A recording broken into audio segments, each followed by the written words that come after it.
Hi guys, it's me, just living again, and for this video that I will be dedicating to the Dragon Ball Z vlogs, I shall be covering the 25th episode of Season 2 of this great show, and the episode's name is Recoome Unleashed, and I gotta admit, this is one of my favorite episodes of the entire show.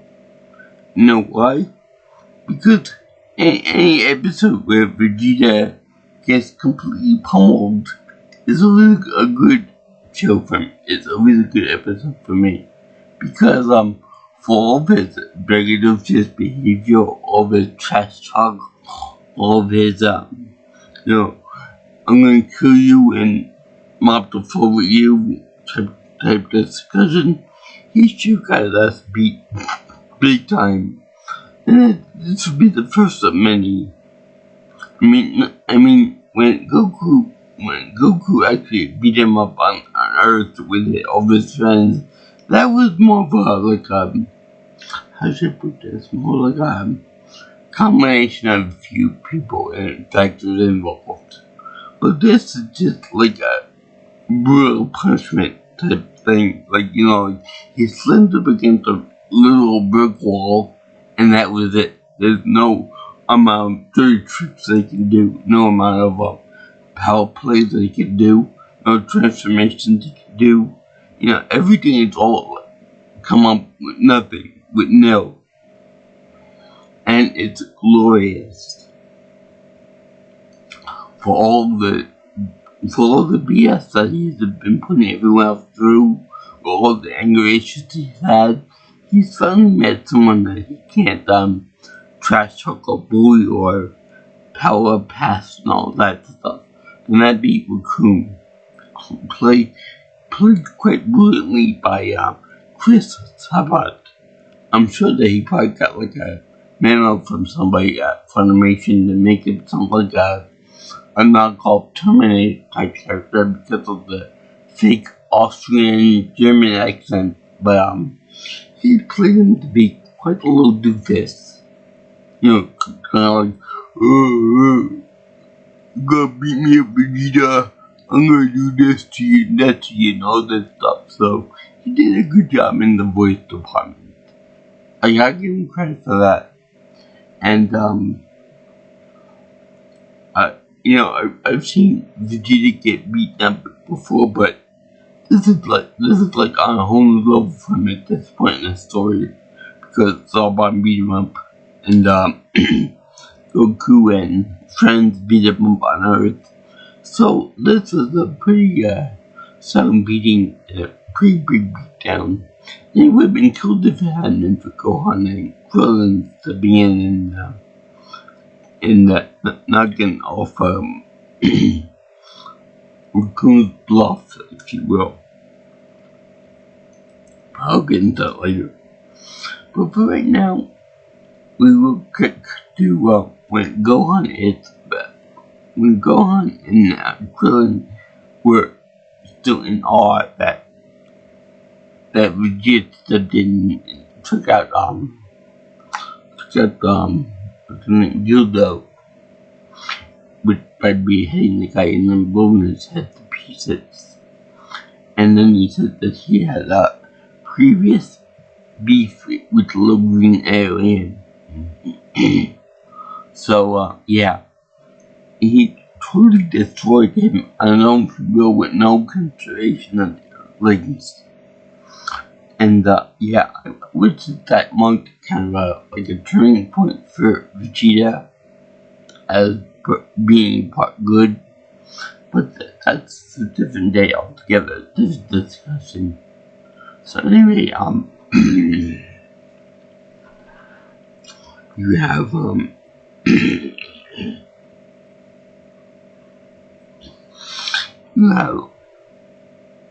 Recoome want to take out just Vegeta. I don't think there was any type of I got Vin from Conrad in the Union Force and all that. Because I don't think that Recoome actually give a shit about Yodo. I think he just saw him as like the weakest member, and he had to go sometime, right? He wasn't going to retire anytime soon. So they ended up playing rock, paper, scissors for the other two, for the Earthlings. And they were such complete morons about it too. And even when Recoome was doing his pre-battle pose, it looked rather stupid. Like many of the things that he does. But it looked so fabulous when he did it. And that's because I think that he was a gay man or gay alien, if you will. Because whenever he's doing one of the little poses that he does right after Vegeta blasts him almost to hell, you see him coming out with just his tired skin suit on, with his tighty whitey tight underwear suit on, and you see him doing like a weird, like almost like a feminine type pose, like "Hi, how you doing?" That type of thing. I don't know if they meant that to be gay, but that's kind of what I got out of it from watching him. But other than that, the fight was actually really epic, really funny, really good to see Vegeta, this whole big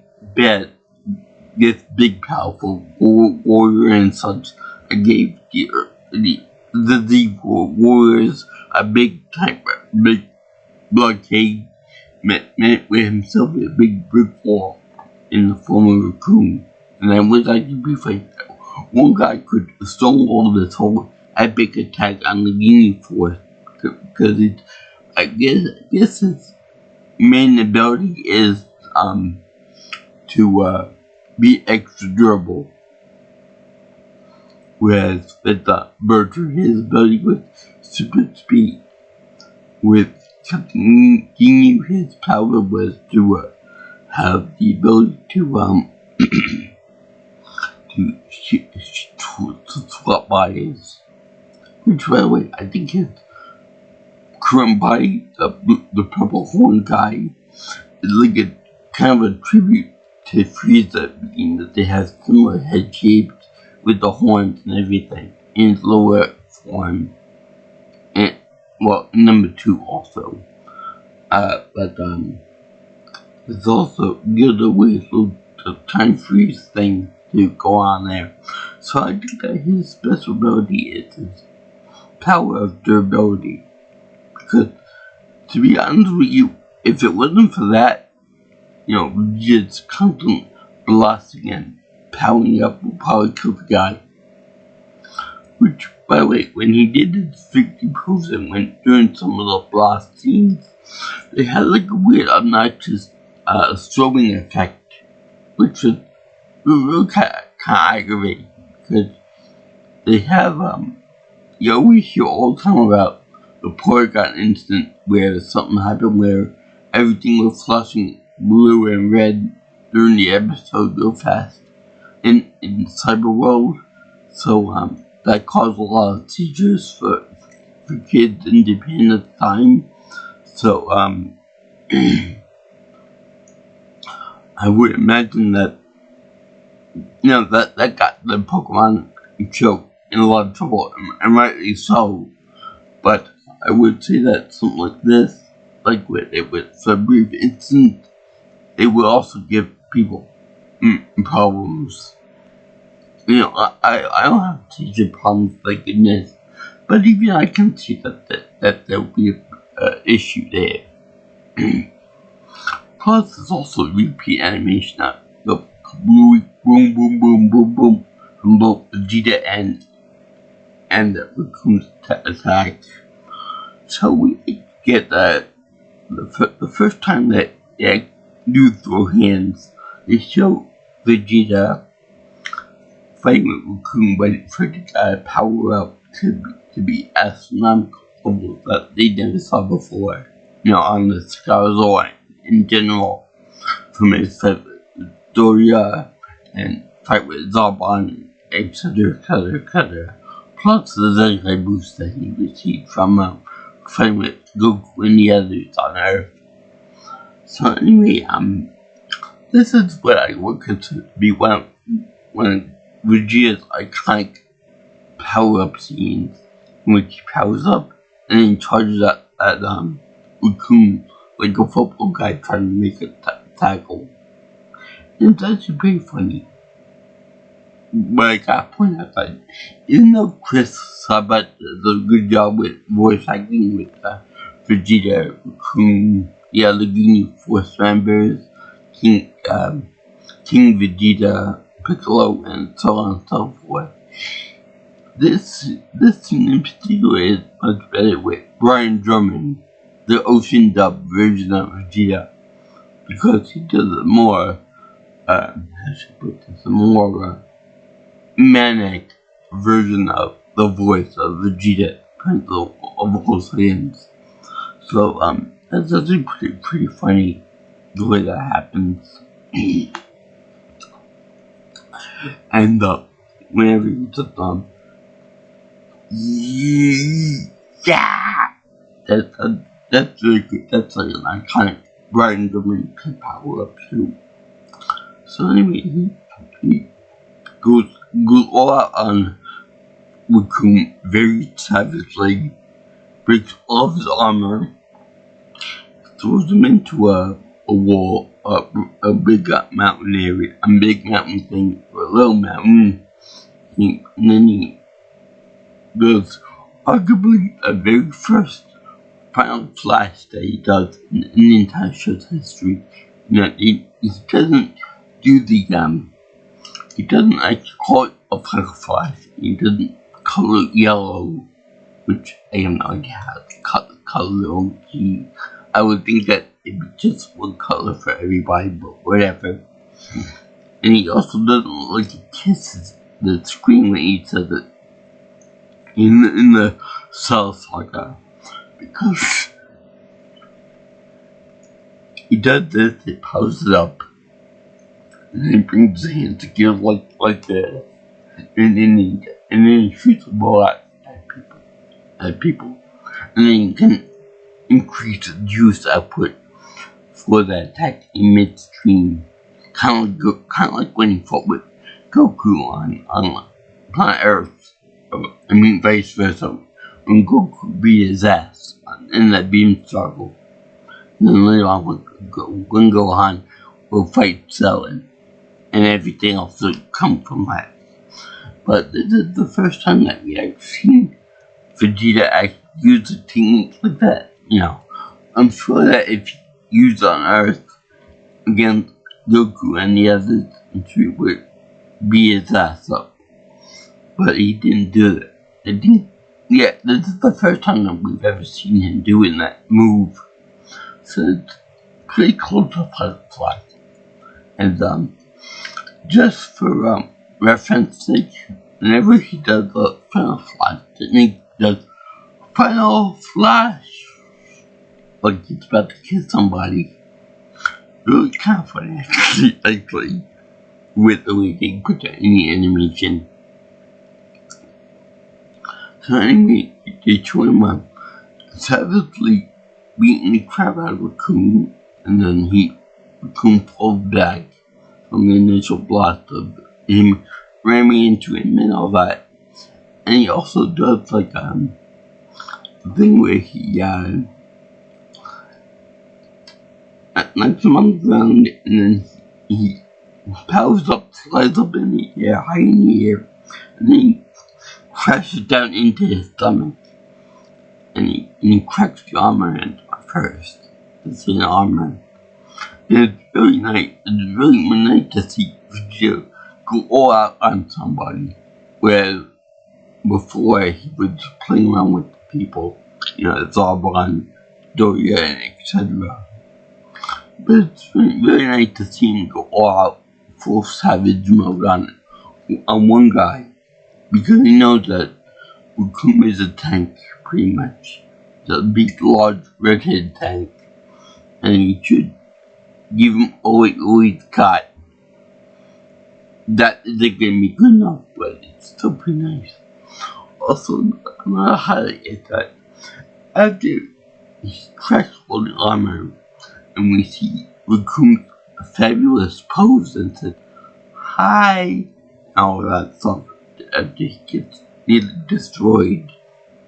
Well, his armor anyway, and his clothing underneath it. He ends up, put this,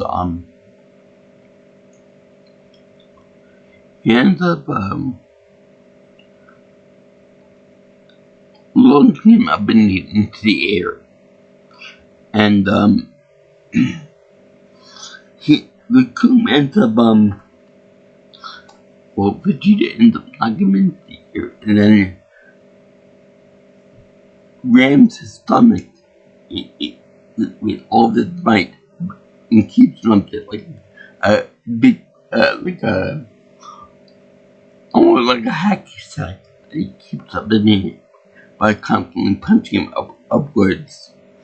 And you see Kungo, like he's about to heave from getting punched in the gut so much.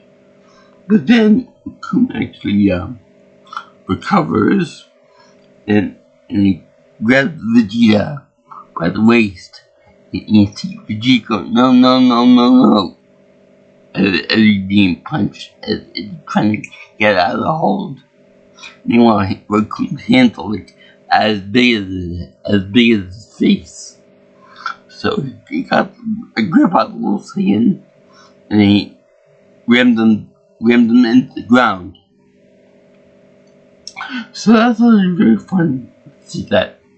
And he even makes a vegetable reference, which again is the name of, which is the reference on Vegeta's name being part of vegetable, which is something that all the Saiyans are named after. Then later on, when we find out that he got a brother, his name is Tobble, so Vegeta and Tobble, they combine to make vegetable. But anyway, that's a very fun little thing in there. And then they show that Vegeta gets pummeled, and when he's in the ground, and Recoome picks him up with legs, you show Vegeta so smug as ever. There's a showing his face with a key blast. Now, normally that's to kill somebody, but because Recoome is very sex-filled, as it were, he survives it, and just has a smoky face, and a few bruises here and there. So, even Recoome said that's low down, that's a low blow in a few hands. So that means that there's like an honor system in Saiyan combat, and Vegeta likes to go low because he's in a death struggle pretty much. Now, at some point or another, they have a thing where they have Captain Ginyu juggling the Dragon Balls as he's delivering the Frieza, all 7 of them, and he actually loses track of, I think, the 1-star ball, so that goes tumbling into the water. But before it lands in the water, he catches the ball, and he said, "No more playing around. I'm going to bring it directly to Frieza without playing around anymore." So he does. Meanwhile, Frieza's over there scanning the planet for like mining possibilities, industrial possibilities. And he said, "No, there's nothing here. Good. I don't feel bad about destroying it now.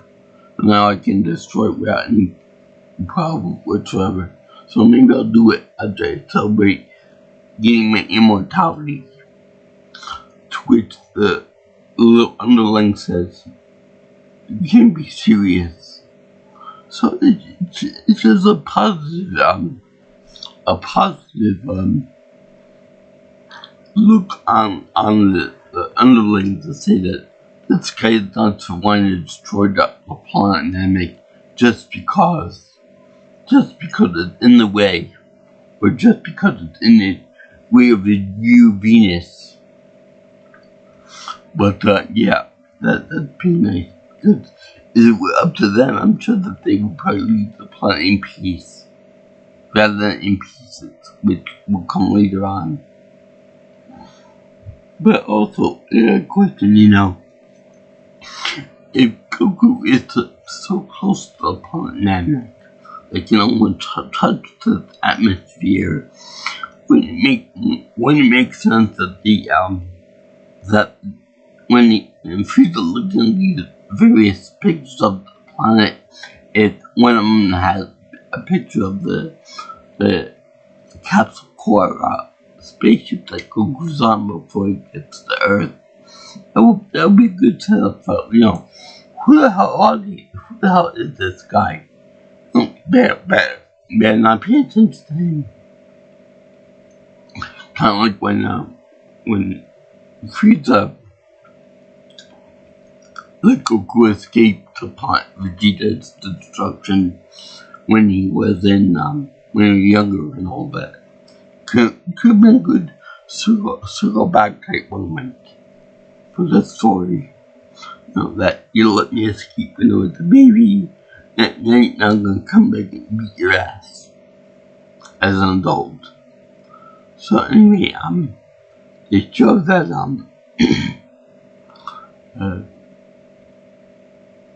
it shows that Frieza has no heart for any nature to do with any other planet except maybe his own planet, which for some reason we never actually see in the show. I don't know if there's some kind of extra material or something that shows Planet Frieza or whatever the name of the planet will be or whatever. But we never actually see it. I don't know why, but we never see that one planet in particular. See every other planet, but not that one. So anyway,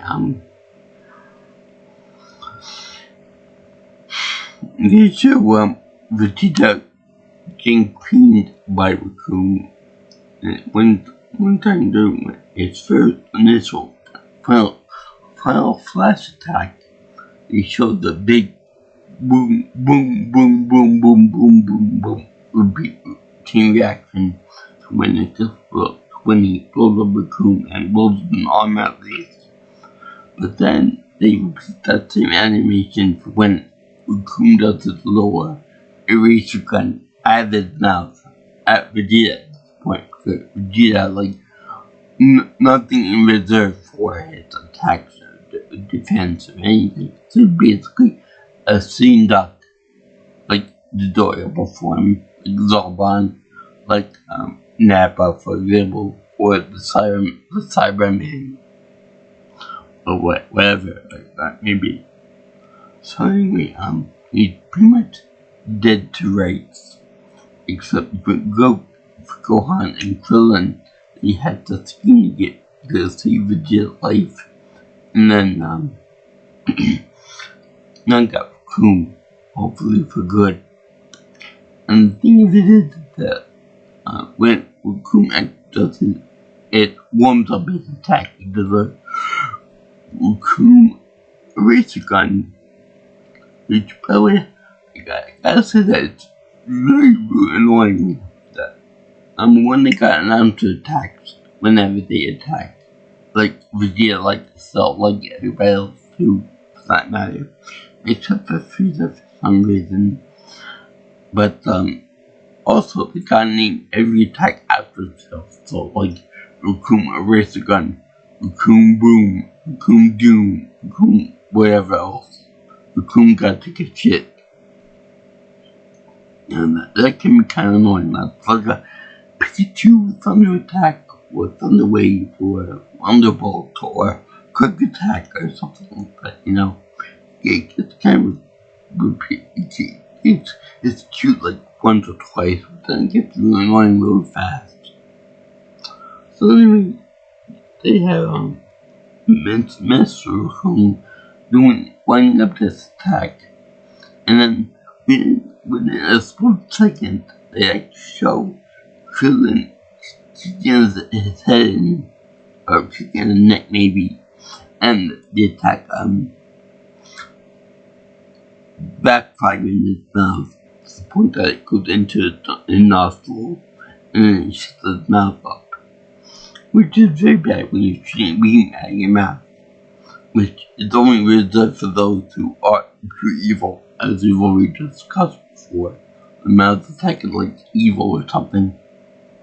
So anyway, he do the attack, and it ends up missing Vegeta because Gohan at the last moment saves Vegeta's pathetic life, and the attack ends up going into a nearby mountain and ends up doing the boom boom boom stuff too, and it looks like a nuclear blast. Which, by the way, this kind of thing has to be kind of hard for those who are more sensitive or older Japanese people that probably survived or their parents survived the Hiroshima and Nagasaki attacks. When they time bombs and stuff, so it's gotta be kind of difficult for them. I would imagine that seeing all these type of attacks from here on out, with the earthquake in power and devastation, be very reminiscent of that, and bring bad memories potentially. So, I want to know if there are any Japanese people in the audience, how they will respond to something like this happening, where the blast and the kabooms can be tremendous and enormous, and to the point that resembles a atomic bomb attack. So anyway, that also brings up the point, they show that these type of explosions are getting so big and so massive that you can see them in the atmosphere.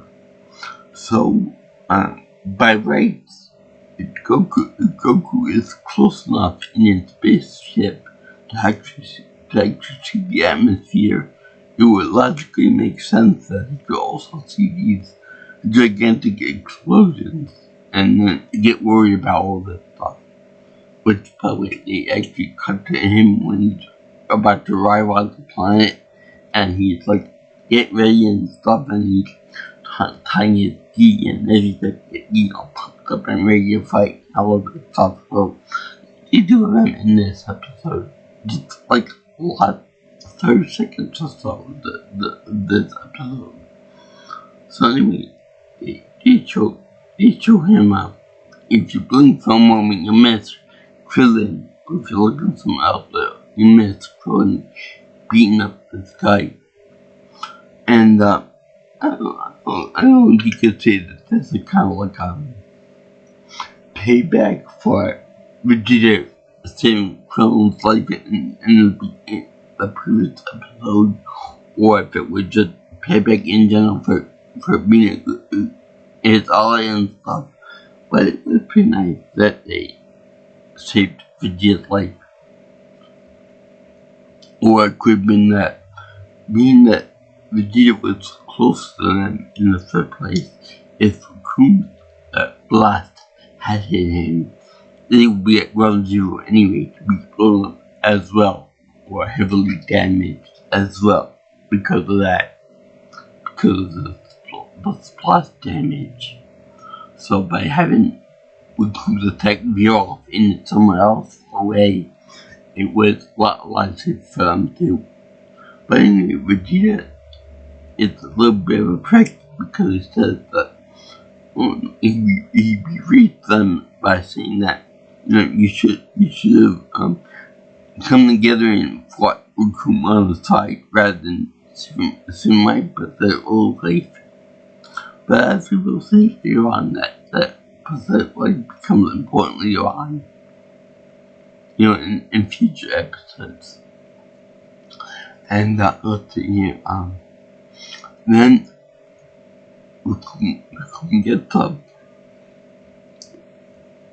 and it resembles old cartoons in that whenever he exhales, you see a big, big black smoke cloud. Like you see in the old cartoons that they get shot at or something. You see the whole face become black, and it kind of almost to the point of being blackface. And you see him like burnt out and exhaling black smoke like that. But they do something funny with this, in that most of the teeth are missing, and that he knows a good dentist, so he's not gonna be pissed about that.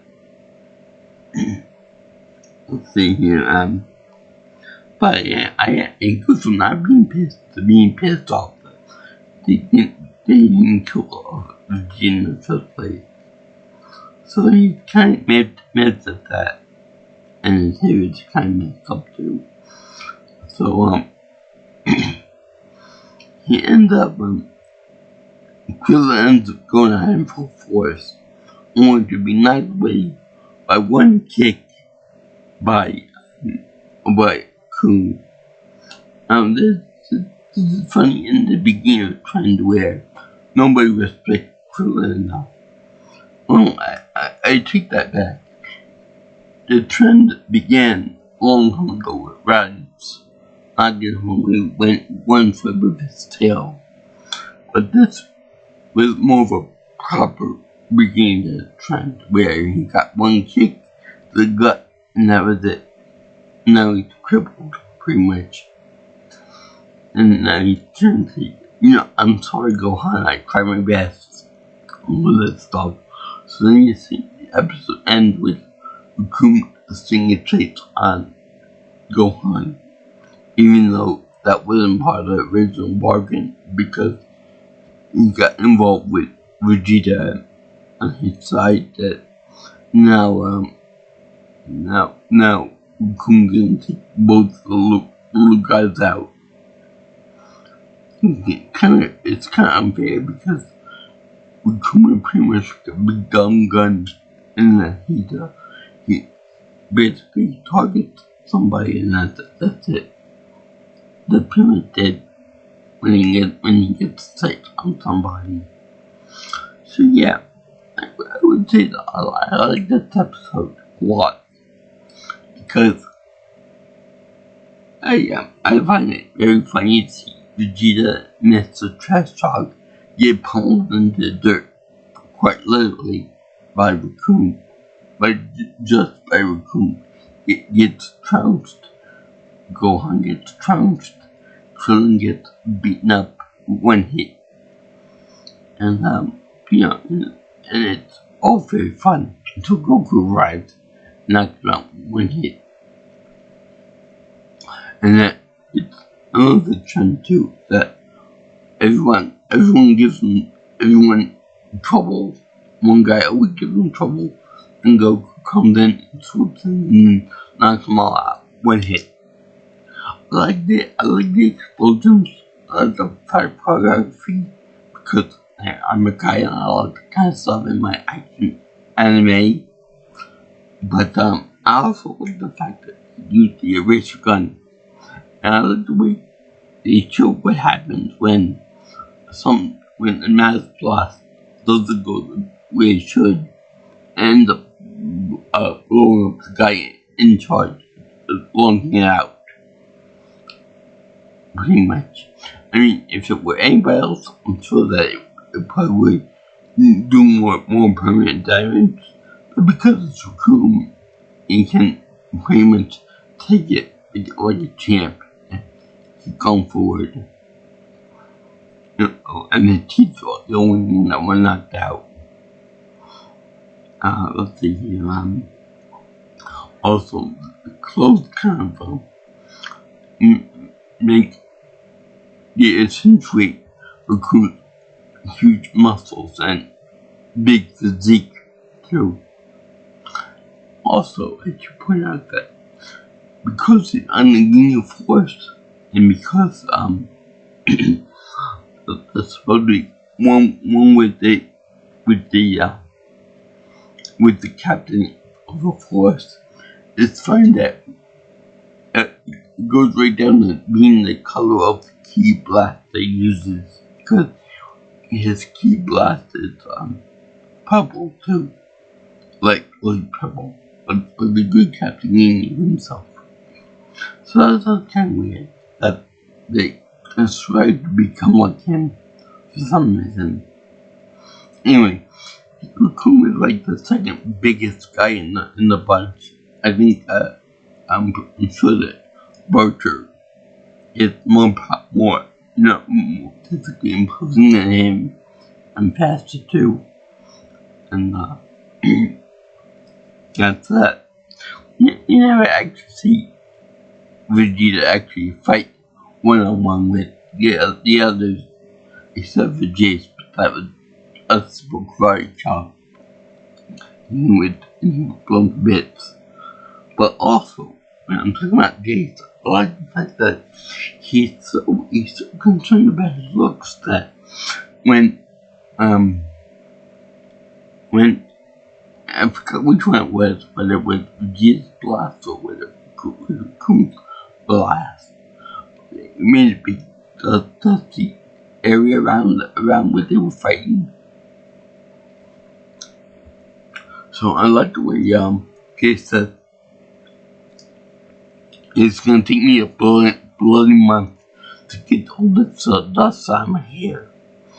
To which Bertha says, be grateful you even have hair. I got reptile head. So that's actually pretty funny. He's blue that he doesn't have hair to speak of. Anyhow, thank you for watching my video on episode 25 of season 2 of Dragon Ball Z. It's a great show. The name of the episode was Recoome Unleashed, because it really is unleashed of the beasts of Recoome, meaning that we don't really assume that he's all that powerful and he's kind of stupid and stuff, but this marks like the beginning of the true power of the Yin Force, very powerful elite assassination squad, something that Dragon Ball Diamond missed whenever they did the pseudo Yin Force, because they were pathetic and they didn't have any character. At least these kind of characters, they have a previous history with Vegeta and with the others, and they were a male force that were more of a, I don't want to say they weren't like made into legends or anything, but they were really disgusting. They let people build up because of fear for them, be careful, the Yin Force. These guys are very powerful, they're very strong, they're Frieza's elite force. They're very deadly. So beware.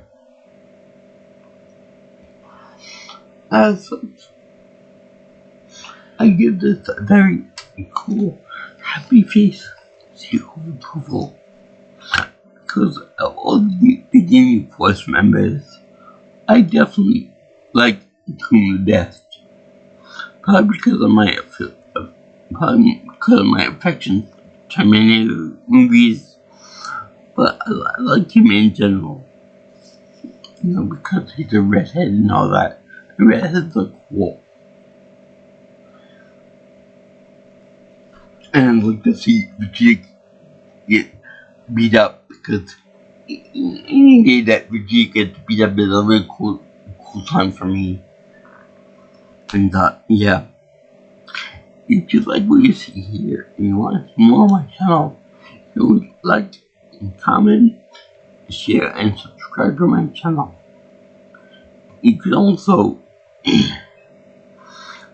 contact me for any future information on my videos by calling me or texting me at 631-707-3707, or you can find me on Twitter or X if you prefer to call that at PNelsonPro. My email is jkviewingchannel@gmail.com. So, I salute all you guys who goes up there into like anime, showing anime in particular, and the action show and everything else and above. Because this is one of my favorite episodes from the bunch. And let's see here. I would like to offer you a prayer in the name of the Kira, the Goku, and the Holy Kamehameha. Amen. Peace be with you. Peace out, my brothers and sisters. I'll see you in the next video. All you girls and guys in Interland. Ciao, ciao, and sayonara.